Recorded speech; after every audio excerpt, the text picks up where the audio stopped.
making some serious money. So at the end of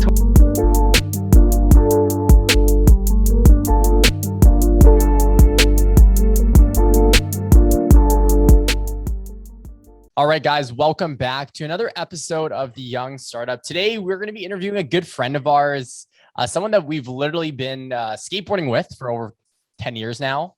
We've got to become really good friends, entrepreneurs, business partners, you name it, and a great dude overall. His name is Nicky Boggio.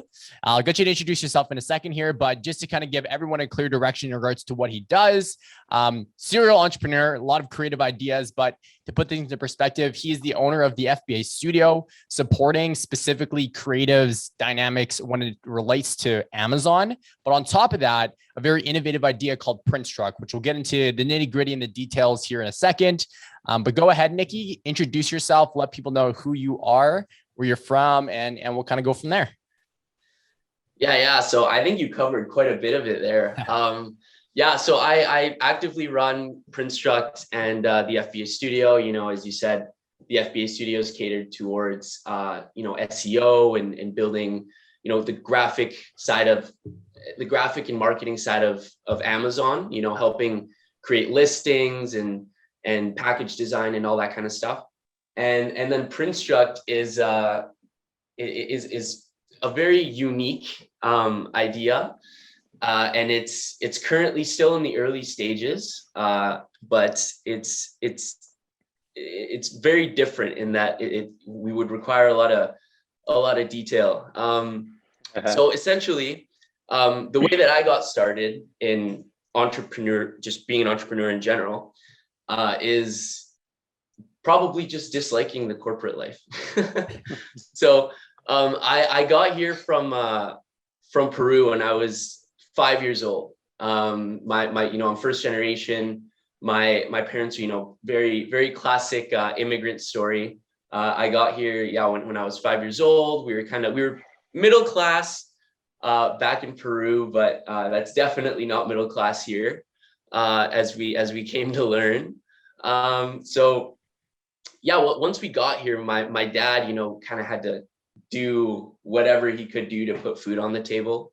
We started off by, my dad started off by picking up, I don't know if this exists in the States or not, but we've got these machines here called coin stars, and you throw your coins in there and it dispenses like bills, just to get rid of your and my dad started off by just collecting the coins from those machines. Having a computer science background back in Peru, it wasn't recognized over here. He on the back end, he built a proprietary inventory software for the company that he worked for. Late nights he'd come home, he'd program this stuff, and that somehow managed to land him a position as the senior project manager of the company. So, very self-made. He definitely worked his ass off. I think that's kind of where I got my ambition, and kind of where I got to witness firsthand from a very young age, kind of, you reap what you sow. Despite being a delivery driver, it's not a matter of your credentials. It's not a matter of any prerequisites. What matters is what you can put on the table and the value that you can bring. And I think I got that from a very early age. And, as a result, actually, as we get into Printstruct, that's kind of, I think, the founding principle of Printstruct, and how it kind of came to fruition was just, what you can do with your circumstances, and what you can do to make your immediate environment better, in a way. But yeah, it started off pretty rough, getting to Canada. My parents both had to work like crazy. I barely saw them, and when I did, I remember actually my mom had to sort coins at the same place, and she's allergic to metal. So in those early days, I was like a 5-year-old kid, completely new place, and every day for the 1 hour that I would see my mom, I'd have to be cleaning the wounds on her hands because she was handling all these coins. And despite the fact that, that they gave her gloves and stuff, it wasn't like workplace harassment or anything. It was just unfortunate. But yeah, we were very, that kind of made us very tightly knit as a family. Lots of love.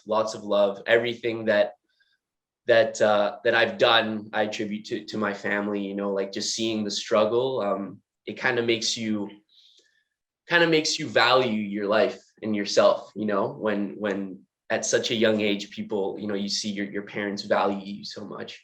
You can't help but work your ass off and try to do as much as you can with whatever you have. So yeah, and that the situation got better over some time. And as my dad kept working and doing all this stuff on the back end and moving up the ranks, and yeah, and I got to pursue my dream of studying architecture. I did that for a couple of years, and I got my diploma, and I managed to do the post-secondary thing for sure. That was, yeah, I had to do that, like almost, the backup plan kind of thing. It was 2 years. I was like, I'll be out of it by 20. There's no harm, and I've always been interested in architecture.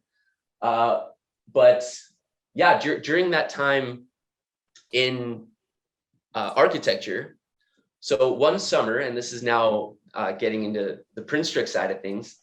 One summer, I was working at a place called Cascadia Windows, and this place was, I had an idea for Windows at the time, so I really wanted to get to know Windows, of course. And yeah, I started working at this place, and it was manual labor, so I was like, I wasn't too excited about it, and it was kind of just a summer thing. But I started listening in that time. I discovered podcasts at the time, actually, because I was working the labor, right, just threw the headphones in, and it was probably the most I've learned in one summer ever, just from throwing those headphones in and listening to the podcasts. But I remember this one Tony Robbins podcast really, really struck a chord. And that was, what can you do to, and that's actually the question that I mentioned earlier, is, what can you do to provide as much value as possible right now? So as a result of asking that question, that kind of opened my eyes, and I was really looking towards what I could do, like, how can I make sure that this place is better than, when I leave, it's better than when I found it, and it was hard because they're a really well running facility. But I remember I actually, like, I was doing engineering at the time, and I did a structural analysis of their crates, of their shipping crates, and I suggested some improvements to the design. I got a $10 Tim Hortons gift card from that, so that was awesome. But that wasn't enough. And then I remember one day, and this is kind of where it all clicked. I was building these crates, right, for shipping the windows, and one of the employees was like, I don't really understand how to build these, but let's give it a shot. And we ended up building like 3 crates that were just useless, and that was a full 8-hour shift, right? So, and I brought it up to the supervisor. I was like, man, like, that was a big waste of time, big waste of lumber, blah blah blah. And he's like, yeah, but that's the cost of training. That's the cost of just owning a manufacturing facility or running a manufacturing facility. And I just immediately, I was like, okay, well, that sounds like an opportunity. That definitely sounds like an opportunity. And in that particular situation, there was a big language barrier. They hire a lot of, people that are new to the country, and they take a lot of pride in that, as they should. So I knew that the language barrier was a big thing, because a lot of these procedures were written in essay format and just ridiculously boring and dry to read. So I did a little brainstorming, and I thought, like, what if we had IKEA style instructions for these crates? And I remember I mentioned it to the supervisor, and he's like, that sounds awesome. Like, go ahead and do it. And so I did. I from the software that I learned in architecture school, coincidentally, AutoCAD, I went ahead and made a full booklet of these, and they absolutely loved it, both the employees and management. It was so effective, and yeah, that's kind of where Printstruct was born. The name just kind of came, like instructions, but with prints. Printstruct. I That love was that. the easy part. Yeah. And then yeah, they proceeded to hire me to do it afterwards. And then I kind of, once I graduated, I incorporated and I started putting out the idea a little more. And then I noticed that it gathered a lot of interest. So that's, yeah, Printstruct, it really came from just trying to identify, actively trying to identify opportunities, despite working at the lowest level rank at a labor facility, right? And again, that kind of goes back to what my dad mentioned, or what my dad did back when we first moved here, is just, providing as much value. It didn't matter that I was like 1 year into school and knew nothing about Windows. It was just, what is the value that I can provide? Because there's always value that you can provide, despite the circumstances, despite your skill set. There's always something that you can provide, hands down. I agree, man. I appreciate you sharing that. I wrote down a lot of things that I'd like to touch on. But since we're on the topic of value, I think that's huge, man. I really think that at the end of the day, if you are solving a problem, if you're providing value in any capacity, whether that be the FBA Studio, whether that be Printstruct, whether that be selling on Amazon and selling physical products to someone, if you're solving a problem, there's always going to be that need. And if you focus purely on providing additional value, everything will come and follow by the end of that. You know what I mean? You just got to trust the process in terms of doing that. But I like your approach, because you ask yourself, what can I do to provide value? You seek to understand opportunity, and you take action on that. And that's where a lot of people, I'd like to chat around this, because a lot of freaking people, they feel the last step. They understand where to provide value. They understand and seek opportunity, but they always fail to take action. What are some of the things that allowed you to take action, sooner than later? Like what is it? What's that thought process, or what are those things that you look for in terms of actually moving on an opportunity? Because there's so much great ideas in the world that are probably just sitting in people's minds, but they just lack the direction of what to do next. Absolutely. I think that the number one thing, and this has to, I've heard this so many times, but there's one thing. It's the whole thing of knowledge versus knowledge isn't power. You can know everything but not apply it. So I feel like everybody's heard this before, but it's eliminate your limiting thoughts. Just get rid of those, throw those out the window, because they're limiting. One big limiting thought in my particular situation was that I'm young, right? I was 18 when I started Printstruct, and I was still in school, and there was 100% that limiting thought of like, what do I know? And it was true. Like, what do I know? Like, I remember when I first pitched this idea to multiple business owners, at first I didn't know what an SOP was, what a standard operating procedure was, and I pitched this, and they're like, have you ever heard of an SOP? And I looked like an idiot, but I learned what an SOP was, right? Which was integral to me continuing with the development of Printstruct. I couldn't, that was my niche. I figured out what my niche was. My niche was SOPs, right? So it's the big thing is you kind of gotta just step into the abyss, just step into chaos head first, and just because bottom line, if there's a purpose and you're genuinely convinced that there is some value that you can provide, there's absolutely no reason not to do it. Absolutely no reason. I mean, you might look like an idiot, but so what, Yep. Like whatever, like you can look like an idiot for 10 minutes and have a lifetime of value afterwards. It's the whole saying of, pain is temporary. It's like being embarrassed is temporary as well. How else are you going to learn? You gotta be a sponge. You gotta ask those questions. And, people people might laugh, whatever the case may be, but long term now, like I didn't know what an SOP was when I first approached this company. Now they're hiring Printstruct, it's like, okay, it was worth that 10 minutes of embarrassment. I love that.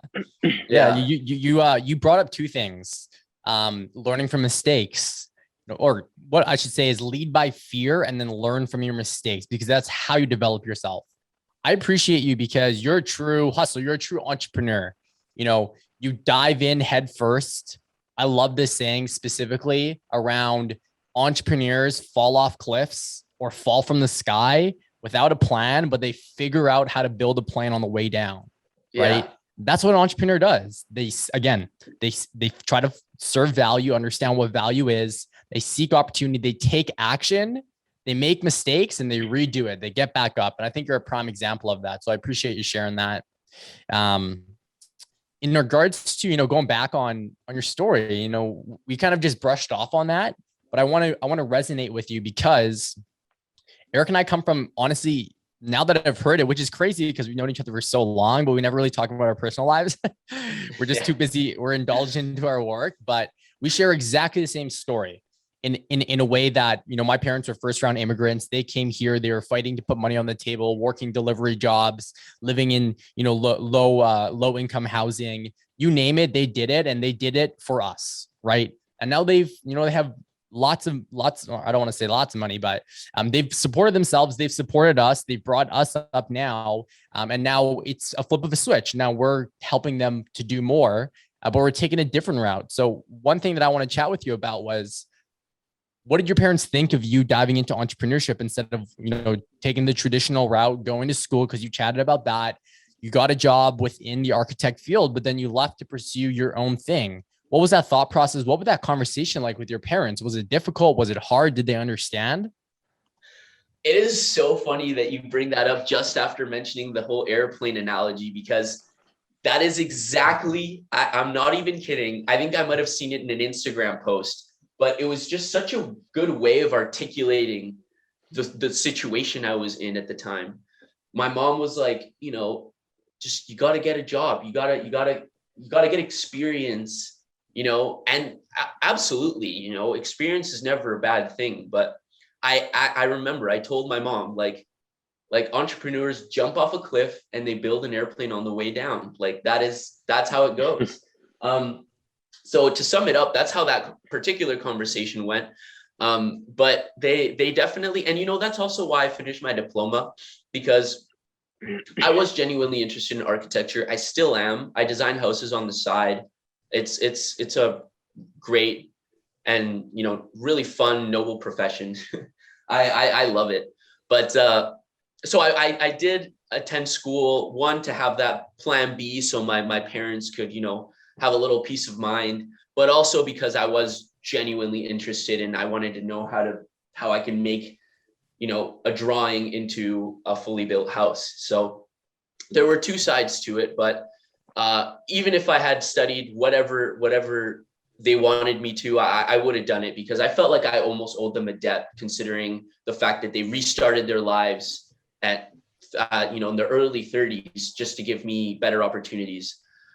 So that conversation, especially having I had a very stable job at the time, and I loved it. So once I graduated from architecture, and I don't think I touched on this yet, but I got probably my dream job right off the bat. I got offered my 3 dream jobs right off the bat from graduating from the architecture program. One was coordinating the construction of houses in Whistler, which Whistler, are you kidding me? That's incredible. And another one was in West Vancouver. Now, I'm not sure if people are familiar with West Vancouver, elsewhere in the States and stuff, but it's a very high-end area and it's very beautiful homes. And, that's ultimately where I'd like to live one day, to put it in perspective. So I got the chance to build places there. And then I got a position at this startup. It was 4 years in, so I'd still call it a startup, but they were one of the fastest growing companies, and still are one of the fastest growing companies in Canada. And the owner was top 40 under 40 in Vancouver, so great mentor. And I got offered a position on their innovation team. And this was a company that their BHAG, their big, hairy, audacious goal was to automate as much as construction as possible and have it done by AI. So like, obviously that is incredible. Like I was stoked working there and absolutely no regrets. Like I loved every minute that I was there.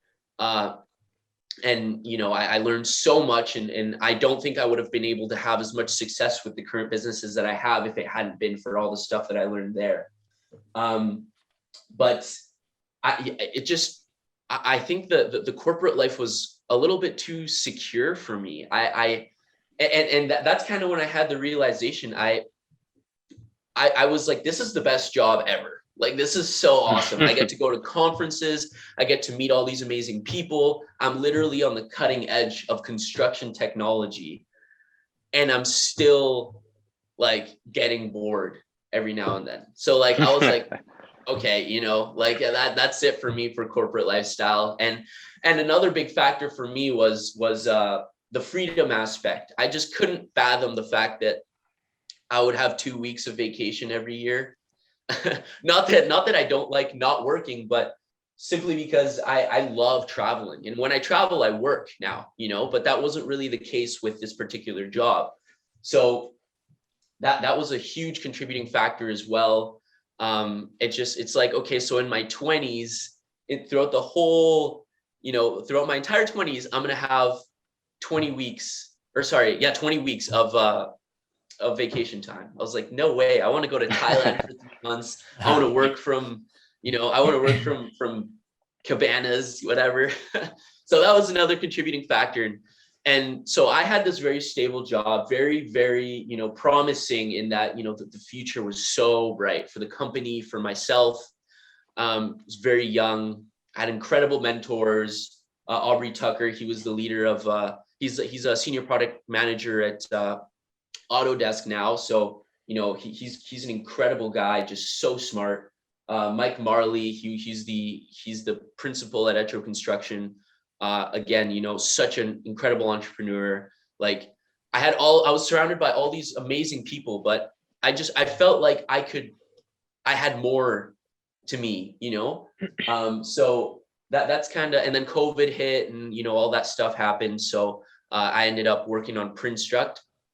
And yeah, so I remember when I called my mom, I was like, man, like, I really want to work on Printstruct. And like, she saw it, she saw that desire, she saw that, and she knew how hard I worked when I was at Etro. And she was like, well, if you work as hard as you did it on Etro, as you did at Etro on your own thing, like, I don't see how it couldn't work. So, yeah.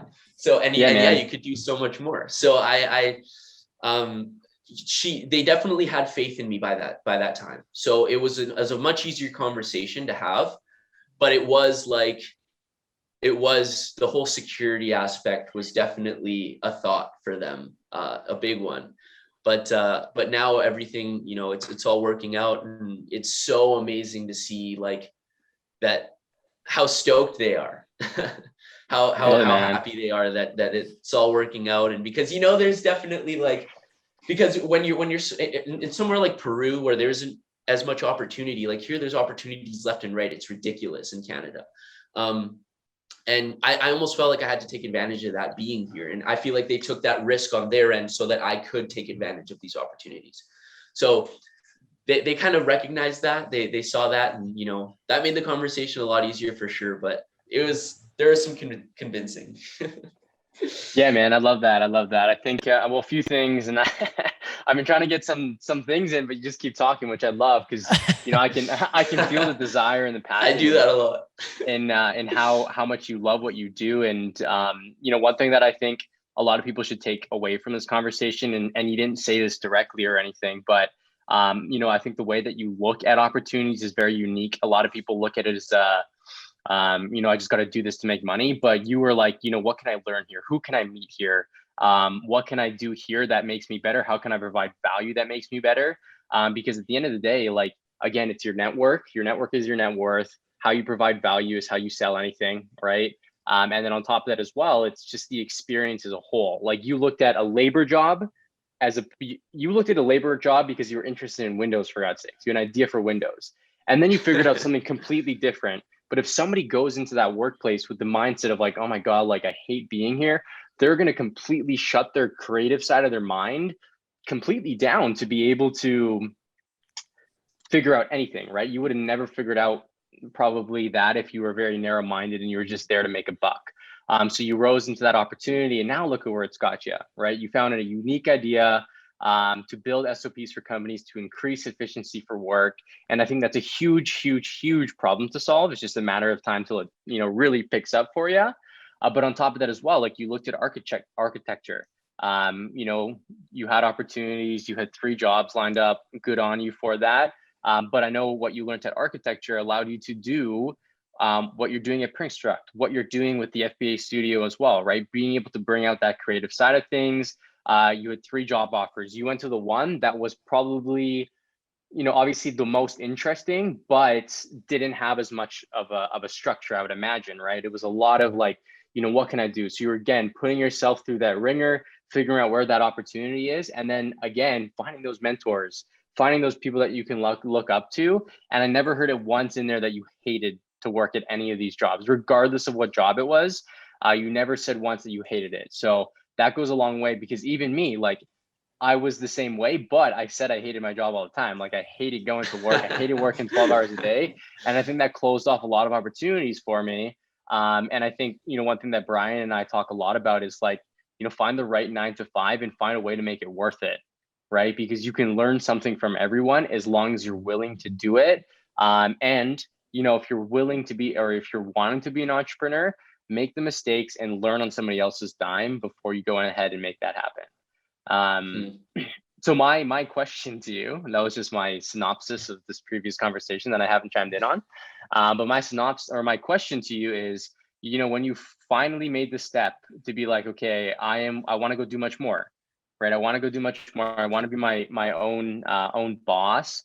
What did that look like, and what did that tipping point look like for you? Was there something that triggered that? And yeah, like I'd love to learn a little bit more about what that looked like and how it felt at the beginning as well. Yeah, well, there was a bit of a period of uncertainty when it came to COVID. Like I kind of had to set myself up for a bit of a backup, because as working at a startup, it's particularly when there's a pandemic and the startup is entirely based on construction. It's a construction company, which was one of the industries that was most impacted by COVID.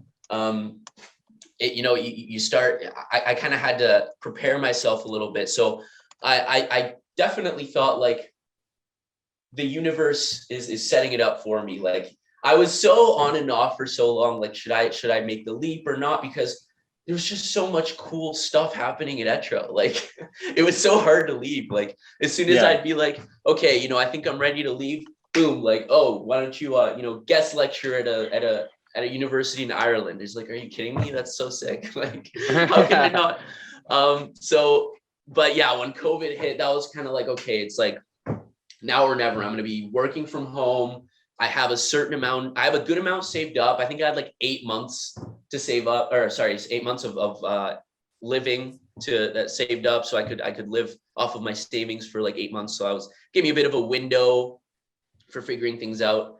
A pretty small window considering that I was launching a business, but yeah, it was kind of like very circumstantial. Like everything happened and I was just like, okay, like it's now or never essentially, So when I did dive into it, it was terrifying. Like I will admit, it was absolutely terrifying. Like just seeing the number in my bank account go down, consistently, especially living on my own with some buddies, like it was terrifying. And it definitely put me through some dark moments. Like I won't lie and say that it's all rainbows and butterflies, but it's there are some rough patches when it comes to when it comes to doing something like this, and like I said, diving head first into chaos. But I think that's what makes it all that much better.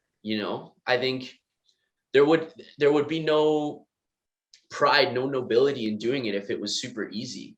And then you build that resilience, and then things don't get easier, but you learn to handle things better. You become more stoic. You start approaching problems in a different way. And in my particular case, I was definitely thrown directly in. I threw myself into the deep end. I jumped headfirst into the deep end with that. Absolutely no business plan, nothing. I was just like, I have an idea, let's run with it. And it definitely got to the point where I was pretty concerned for my financial circumstances. I was worried, but I did think of going back, to the corporate life, because I was like, hey, like I've got like 3 weeks left that I can afford not working, and then like, what am I gonna do? But every single time I'd be like, I cannot quit until I am 100% certain that I've put everything that I have into this, because otherwise I'm going to spend the next 5 years, whatever, just thinking like, why didn't I could have just waited a week. What if I waited a week and then that opportunity came up in that week, like what if, I couldn't bear the thought of giving up without being absolutely certain that I had given it my all. And thinking back on it now in retrospect, I think I probably would have never given up, because I probably just would have thought that every time I would have, every time the giving up would have come up, I would have been like, I haven't given it my all, because realistically, you always have more to give. So thankfully, I didn't give up, and then the opportunities arose literally like a month after I genuinely considered throwing in the towel. So there was definitely some hard parts to it. Like I, just working 15-hour days, like the burnout, it's like, but you got to do what you got to do, and you learn so much. It's exponential. The learning curve is just crazy. Like because when you're in survival mode, you're just, doing anything that you can to keep going. Like, it's like, and then as you go, you really have to optimize everything that you're doing so that you can keep going. Like you start getting very creative in the ways that you approach things. And then that starts applying to different parts of your life. And it's amazing. Like the amount that I've learned in 1 year of doing this has been up there with the amount I learned in university, because I know you guys went to BCIT too. So you guys are pretty familiar with how much they pack into a semester, like it's pretty crazy. So, but when it compared to working at a corporate job, I was learning so much just jumping headfirst into chaos. It was crazy, but it was pretty terrifying. I will say that, but it pays dividends. It absolutely pays dividends. And yeah.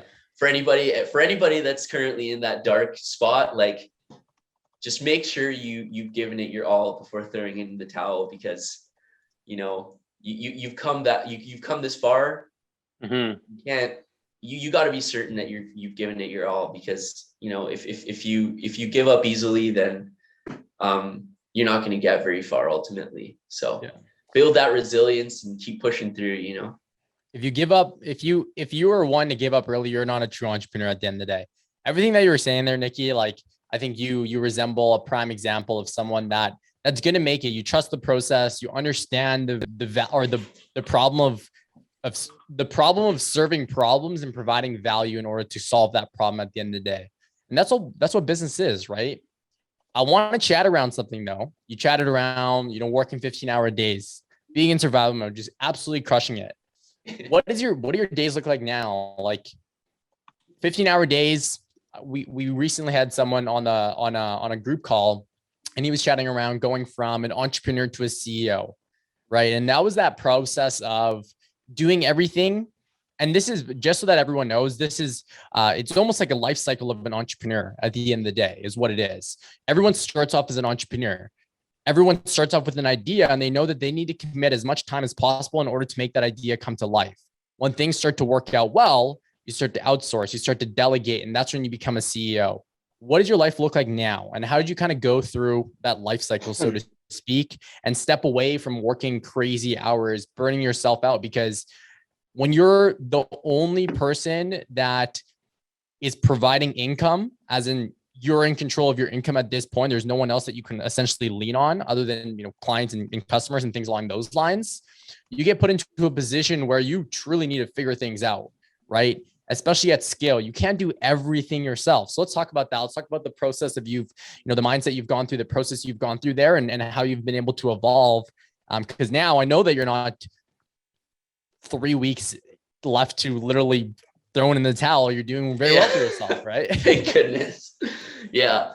Well, it's funny that you bring that up, because that dark period that I was referring to was a result of getting stuck.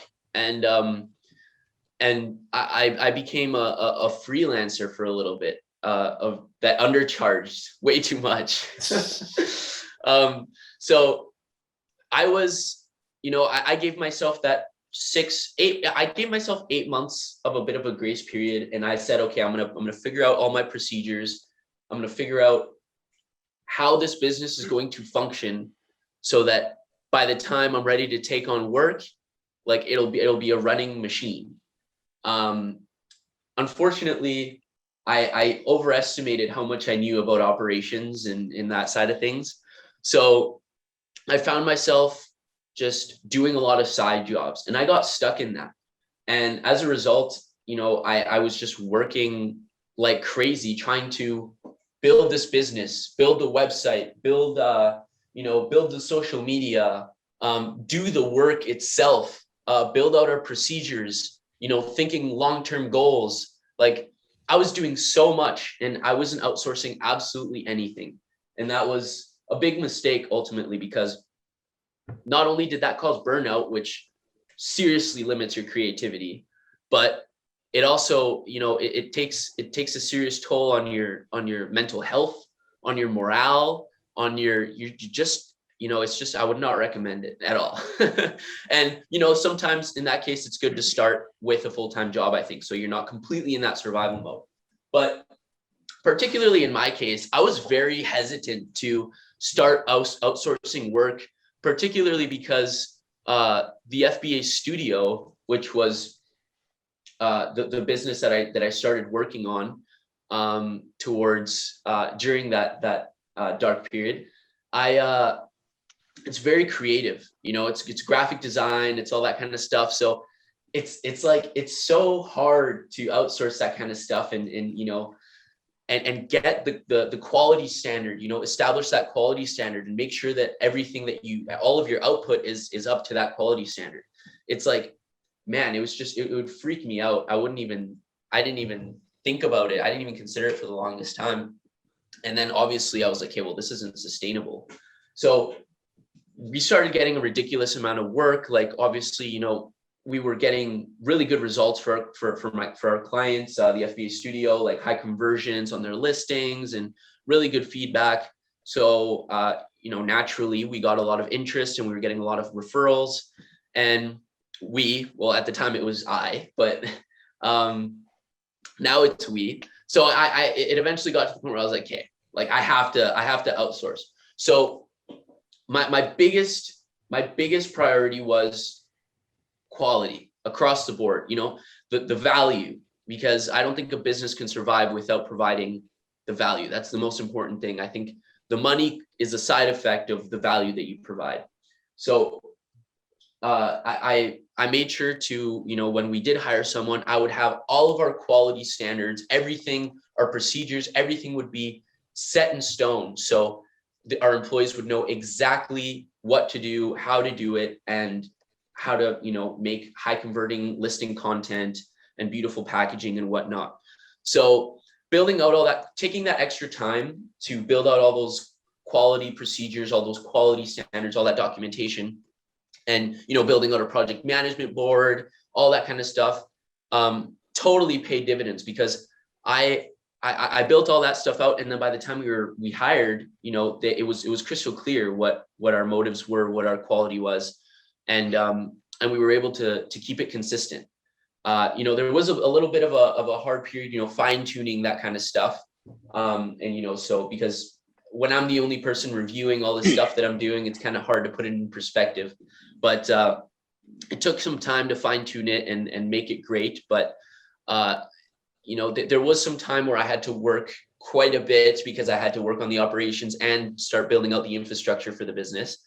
But that was maybe like 3 months. And now I choose to work as much as I do. I don't need to. I love the work itself. And a lot of my work now is like, I can finish most of my work day in 4 to 6 hours, give or take, which is pretty awesome compared to before. But I spend that extra time now building out those quality procedures, building out all that stuff, just to make sure that the value we provide, it just is always increasing, So it's more so now of like a operations, like a COO seat that I take in the business, which I can testify is so much better than just working every single day, despite loving the work. I love CGI. I love the graphic side of things. It's so much fun, but it's not sustainable from a business perspective. And as a business owner, I got to take responsibility and be like, okay, like, am I going to take this seriously? Am I going to scale, or am I just going to be a freelancer for, the next 10 years? Like, you kind of I had to make that decision, and now it's finally, it's going great. The team is killing it. And I'm really glad that I took that leap of faith. And it wasn't easy, but if you do your due diligence, if you think proactively, then there's no reason why it shouldn't work. Absolutely. Love it, man. I think it's like a good business is always built on good foundation. I think obviously you went through the ringer at first, but when you started to realize, hey, when I have a team, I need to put in processes and documentation. Like we're huge on SOPs as well. And I know you obviously are, but that's how you automate a business. That's how you start to feel like you're the owner, as opposed to being self-employed, when you can step out and it runs itself type of a deal. So incredible what you've done, man. And I think another big portion to it is if you're truly passionate about building something that works, but also the graphic side of things as well. So it really just is a perfect combination for you in terms of, fueling that fire to make it grow, and results speak for itself, right? I know you've done a lot of our listings, you've done a lot of our students' listings, and like you mentioned, you can really high conversion rates. Like, we're talking really high conversion rates, guys. So FBA Studio plug. Cool, man. Well, I think, the only other question I really had for you, Brandon, unless you had some other ones, is, do you have anything, Brian? No, that's everything.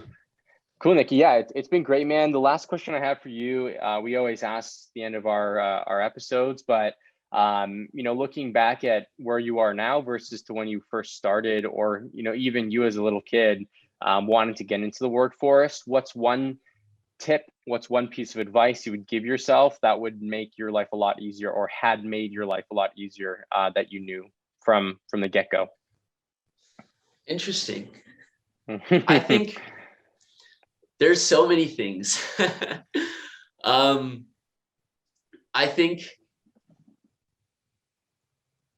probably the number one thing, just probably the one that applies to most situations, is pursue purpose instead of pleasure. So that kind of encapsulates the whole, value instead of just money aspect. It encapsulates all that kind of stuff. It's like, if you're driven by purpose, nothing's stopping you. Like, I'm sorry, but nothing's stopping you. 100%. But if you're pursuing pleasure, there's a limit to that. And ultimately, pleasure doesn't really get you anywhere other than instant gratification. So I would say, pursue value, pursue purpose, despite your circumstances. See, what it is that I can contribute to the world. What can I do for those around me? and, you know, really try to see what it is that you can contribute to the world. And I don't mean that just immediately, but I mean that with your life in general. Like there's so many amazing things that are yet to be done in this world. Like you just got to pick one and head first into the chaos with it and just see what you can do, because give it 100%. Absolutely 150%. And just despite the circumstances, just go for it. Yeah. Oh yeah. Pursue purpose. True words of a true entrepreneur. I hope you guys all saw value. Nicky, to cap things off here, should someone want to get a hold of you, how can they do so? If there's an email you can provide, if someone wants graphics when it comes to FBA or Amazon, is there an email or website, things along those lines? Yeah, absolutely. So if you want to reach out to me personally, that's just my name, nickyboggio@gmail.com. That's my personal email. More than happy to have a chat. And if you're looking to reach out to me at the FBA Studio, it's simply hello@thefbastudio.com. And then I guess, yeah, for Printstruct, it would be nickyboggio@printstruct.ca for that one. But yeah, lots of emails. Oh yeah. Cool, man. Oh, I feel that. Yeah. All right, Nicky, great chatting with you. Always is. Hope you have a good one. Yeah. Thank See you you. later. Thanks, guys.